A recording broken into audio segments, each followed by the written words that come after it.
एक बार कबीरदास जी को जो मुगल सम्राट था उसने बंदी बना लिया। उनकी मां को कुछ विद्वान जनों ने कि तुम्हारा लड़का देखो राम राम कहता है, उचित होगा कि वो अपने धर्म का नाम उच्चारण करे, इसलिए तुम बादशाह से यदि कह दो तो वो तुम्हारे धर्म की बात मानेगा।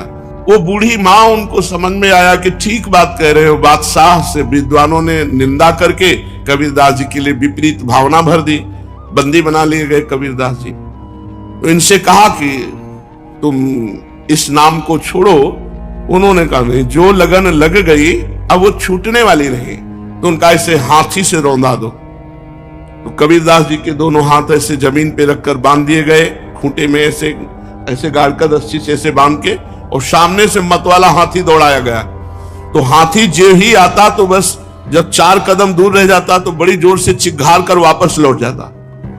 बादशाह ने कहा क्यों हाथी रौंदता क्यों नहीं? महावत से कहा। महावत ने कहा कबीरदास की जगह में एक बबर शेर दिखाई देता है, इसलिए हाथी वापस आ जाता है। बादशाह ने कहा तुम झूठी बात कहते हो, मैं स्वयं चढ़कर देखूंगा। और जब हाथी पर सवार हुए और जे ही उनको रौंदने के लिए आगे बढ़ाया तो देखा बबर शेर, तो वापस हाथी। भगवान नरसिंह स्वयं वहां प्रकट हो गए अपने नाम जापक की रक्षा के लिए। फिर दूसरी चाल चली। कबीरदास जी को जैसे प्रहलाद जी को होली में दहन किया, ऐसे कबीरदास जी को जलाने का प्रयास किया। पूरा लकड़ियों का ढेर लगा दिया, बीच में कबीरदास जी को विराजमान कर दिया और आग लगा दी। वो राम राम राम राम राम, एक भी रोमा नहीं झुलसा, पूरी लकड़ियां भस्म हो गई कबीरदास जी की। ये कथा हमको पुष्टता प्रदान करती है कि हमें किसी भी दुख में, किसी भी संकट में कोई भी माया के काम क्रोध लोभ फंसा ना सके। हम भगवान का नाम जप करें, नाम में अपार सामर्थ्य है। ओ प्रीतम, तेरे सब दुख दूर करने के लिए मेरा नाम समर्थ है। तू नाम ले, केवल चिंता मत कर, मैं तेरे भीतर बाहर सब कुछ देख लूंगा। भगवान कहते हैं भीतर तुम्हारे विकारों को मैं देख लूंगा और बाहर तुम्हारे विरोधियों को देख लूंगा, तुम केवल मेरा नाम जप करो। कितने कृपालु भगवान हैं। जो संपत्ति शिव रावण ही, दीन दिए दशमाथ, सोई संपदा विभूषण ही, सकुच दीन रघुनाथ। मस्तक काट काट करके भगवान शंकर को प्रसन्न करके लंका प्राप्त की थी रावण ने।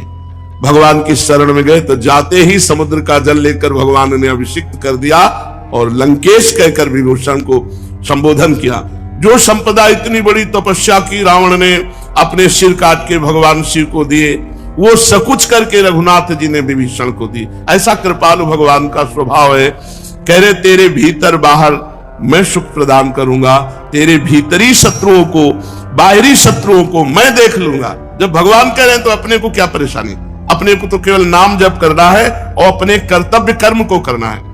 आप जो भी कर्तव्य कर्म करते हैं वो भगवान की पूजा हो जाएगी यदि नाम जप करते हुए करें, भगवान का स्मरण करते हुए करें। देख तू बीच बीच में मेरे को देखकर पुलकित हो जाएगा। जब नाम जापक खूब नाम जप करता है तो उसे भगवान के दर्शन होने लगते हैं। वो जिधर देखता है उसे भगवान श्याम सुंदर मुस्कुराते हुए नजर आते। ये कथा नहीं है, ये जीवन है। आप अपने जीवन को भगवान को समर्पित कीजिए और नाम जप कीजिए, देखिए आपको भगवान का दर्शन होता है कि नहीं। भगवान यही है, भगवान सब में है, भगवान सब रूपों में है, भगवान सब समय में है। बस केवल आप नाम जप कीजिए, फिर आप देख लेंगे। मेरे सरस स्पर्श से अनुक्षण तू पुलकित रहेगा। तेरी आंखें जगत को नहीं देख पाएंगी, मेरे को देखेंगी। इसलिए आनंदमय मैं तुझसे सत्य कह रहा हूं, तू केवल मेरा नाम जप कर। अरे अपने को तू भूल गया है, तू मेरा बच्चा है। भगवान कह रहे कि तू मेरा अंश है। ममैवांशो जीवलोके जीवभूता सनातना मना कष्टानेन्द्रियाणि प्रकृति स्थान करसति। मन और 5 ज्ञानेन्द्रियों के चक्कर में फंस करके तू अपने को भूल गया। हमारा जो स्वरूप है वो भगवत स्वरूप है। हम भगवान के अंश हैं। तो चाहे 1 चम्मच गंगा जल लो तो गंगा जल, 1 टैंकर लो तो गंगा जल। गंगा जल है जैसे, ऐसे हम भगवान के अंश हैं। तो भगवान पूर्ण है तो पूर्ण का अंश पूर्ण ही होता है। हम भगवत स्वरूप ही है। पर 5 ज्ञानेंद्रियां और 1 मन, ये भोगों में लगने के कारण हम अपने स्वरूप को भूल गए हैं।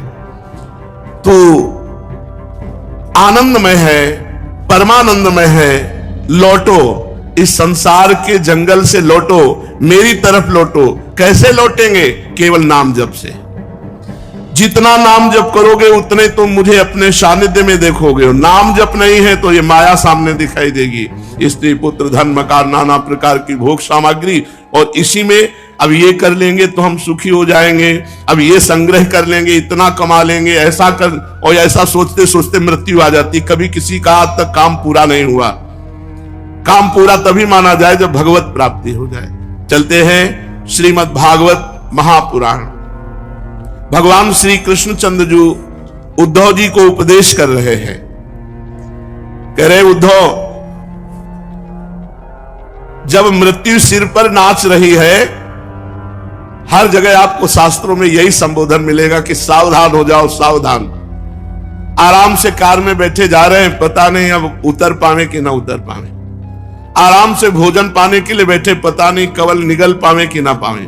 भगवान कह रहे उद्धव, मृत्यु सिर पर नाच रही है, तब कौन सी भोग सामग्री या भोग कामना तुम्हें सुखी कर सकती है?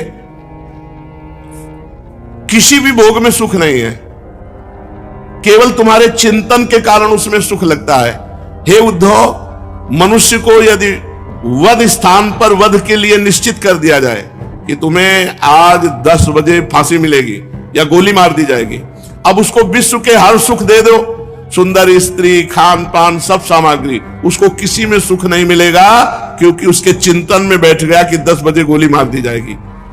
तो जिस मनुष्य को फांसी लटकाने के लिए ले जाया जा रहा हो, तो उसे फूल, चंदन, स्त्री, पदार्थ कदापि सुख नहीं दे सकते। तो प्यारे उद्धव, ऐसे ही तुम्हारे सिर पर मृत्यु सवार है, कभी भी वो आक्रमण कर सकती है। तो लौकिक पारलौकिक ये सुख तुम्हें कोई सुख नहीं देंगे। इसी भूल में सब लोग फंसे हुए हैं कि हम जितना रुपया कमा ले उतना सुखी हो जाएंगे। हमारे हृदय की बात समझ लो, जितना नाम जप कर लोगे उतने